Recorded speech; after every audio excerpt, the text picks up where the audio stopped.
Overlooked early in his career, written off by some, Kevin De Bruyne turned his doubters into believers with every pass and play. From Belgium to dominating the Premier League, let's see how this midfield maestro became one of the best in the world. The beginning.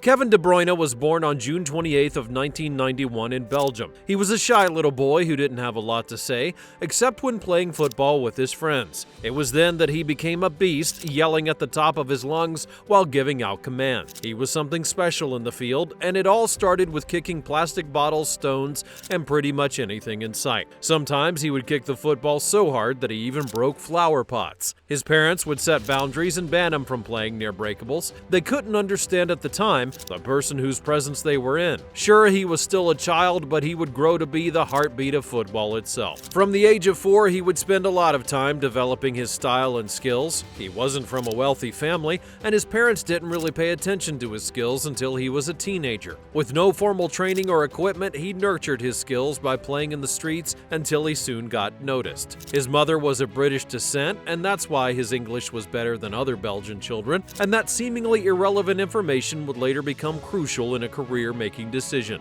At the age of 14, he got the opportunity to play in Genk's youth academy, but there were a few problems. The youth academy was about 1,000 miles away from home, and he had to leave his family to join. Life in Genk would be extremely lonely and depressing for the young star. He wasn't a social butterfly like some of his peers, and he didn't waste time on distractions. He was committed to standing out in the field and trained every moment he could. His distance from family began to affect his mood and performance, so he would then be paired with a foster home where he could be with a second family. After the second season in Genk, something unforgettable occurred. He then went home for a short break, only to receive the devastating news that his foster family, whom he had been staying with during training, did not want him to come back. They said he was too quiet, no one could read him, and that he was difficult to live with. He would later reveal how sad and disappointed it made him. He felt as though he was a stranger who didn't belong anywhere. But he took the rejection well and used the negativity as motivation. Going into the next match, he unleashed all hell,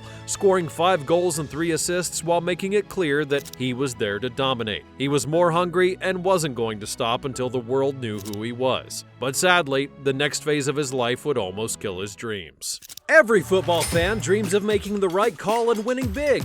Now it's your turn to bet on your passion and turn your football knowledge into real crypto winnings. Welcome to Crypto Rush Sportsbook, where every match is an opportunity. Bet on your favorite teams, cash out instantly, and celebrate like a champion. Crypto Rush makes betting easy, fast, and 100% crypto friendly. Visit Crypto Rush now and start your winning streak today. Use code CR50 and get $50 free to play sportsbook, slots, and casino games. Crypto Rush Sportsbook. Bet smart, win big. The Chelsea Experience.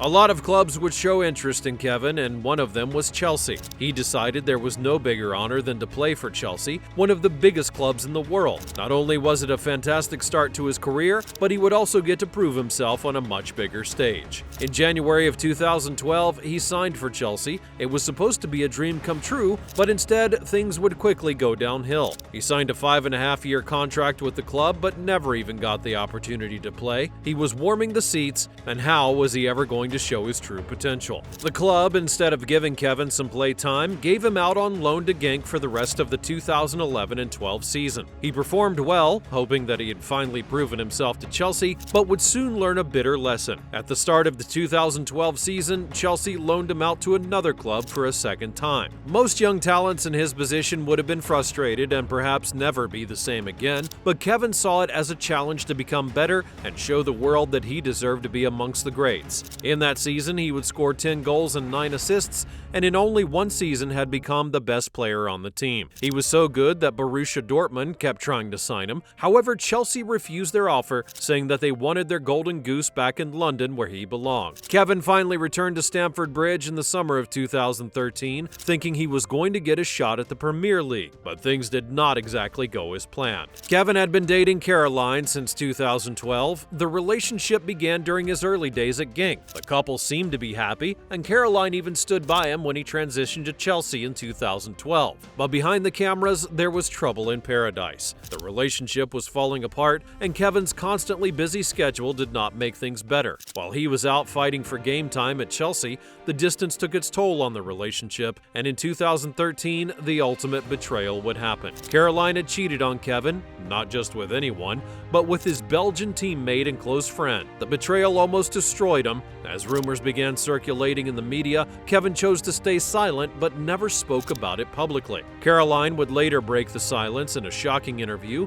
claiming that Kevin had been emotionally unavailable. He was furious and heartbroken, especially because it was with a teammate that he called a friend. The Belgian national team exploded with tension. Kevin and his friend barely spoke or looked at each other during training, and the dressing room would be divided. At some point, management had to step in and calm things down. It was the hardest time in his life. He had lost his girlfriend and a close friend, and the pain was affecting his focus. But then it only got worse. Kevin returned to Chelsea after the season as he was told he would get his chance to play under Jose Mourinho. In the preseason, he played well, dropping goals and assists, and was impressive in training at the opening of the 2013 and 14 season. He even opened Chelsea's first Premier League game with an assist that led to a 2-0 victory against Hull City. But things were still a little awkward because Mourinho still couldn't trust him to carry the game. Kevin barely got any playing time, and when he did, the pressures for perfection were on a different level. In December of 2013, Mourinho delivered the final blow. He called Kevin into his office and showed him his stats. He had 0 goals and 1 assist. Mourinho then proceeded to compare him to attacking midfielders like Oscar, Willian, and Hazard, who had way better stats. And even though they were not great, Kevin was barely allowed to play and was being judged for not delivering. At that point, he had made up his mind to leave Chelsea. Rebuilding in Wolfsburg. In January of 2014, Kevin De Bruyne left Chelsea and signed a contract with Wolfsburg for $18 million. Critics thought his career at the top level was over since he went from Premier League to a mid-table Bundesliga club, but he didn't care. In the 2014 and 15 season, he put up an outstanding performance, dropping 16 spectacular goals and 27 assists, a Bundesliga record. That same year, he bagged the DFB Pokal Trophy, the German Super Club Trophy, and the Bundesliga Player of the Year, and had gone from a Chelsea dropout to Germany's Golden Goose in a single year. At the peak of his career at Wolfsburg, Kevin found something special along the way. It all began on Twitter. Michelle Lacroix, a beautiful Belgian woman, happened to like Kevin's tweet, and Kevin immediately took notice. At first, he hesitated out of shyness, but fortunately his friends were around to motivate him, and the conversations kicked off. Kevin texted her and she responded positively, which led to a blossoming of a new love story. Michelle was there when he won the German Cup with Wolfsburg, and interestingly enough, Man City had been watching from the background and finally made their move. Electrifying Manchester City.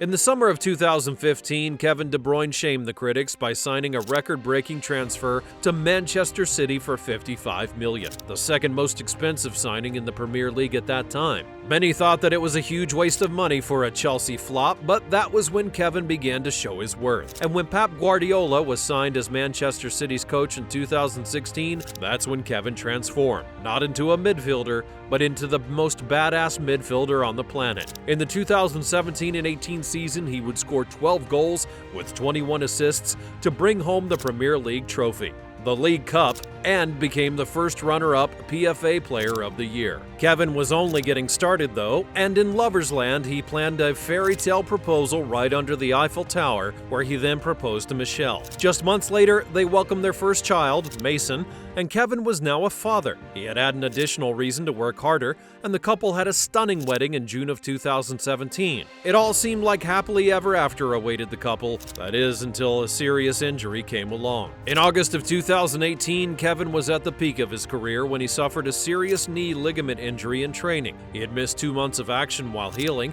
and as if that were not enough, in November he then suffered another knee injury, where this time he would miss another 2 months. He would be forced to watch from the sidelines in tears as Man City fought for trophies, and fortunately returned just in time to help them bag the treble: the 2019 Premier League Cup, the FA Cup, and the League Cup. Despite missing many matches, he delivered when it mattered most. De Bruyne was finally back and better than ever, and that season broke the record by becoming the first midfielder in Premier League history to hit 20 assists in a single season, matching the previous record. He began to electrify with regular outside-the-box goals, and his vision and passing range were absolutely insane. By the end of the season, he had won the PFA Player of the Year 2020, the Premier League Playmaker Award for most assists in the season, and Manchester City Player of the Year. Although Man City didn't win the league, Kevin became the best player in England and now had his eyes set on only one thing: the Champions League. In 2021, Kevin suffered a brutal facial injury in Man City's first ever Champions League final match with Chelsea. He was face to face with his old club, and I guess you could say that he had paid with that face. A head-on collision with Antonio Rudiger left Kevin with a fractured nose and a broken eye socket. He then left the pitch in tears, and Chelsea went on to win the match 1-0. Kevin healed up and prepared himself for revenge, returning in the treble season 22 and 23 with the mindset of a beast. That's when he led Man City to a Premier League win, the FA Cup win, and the UEFA Champions League win. City had finally done it with a 1-0 victory over Inter Milan. As of 2025, Kevin continues to break records in Man City, though now in his mid-30s he's still chasing more trophies. He's one of the greatest midfielders that the world has ever seen.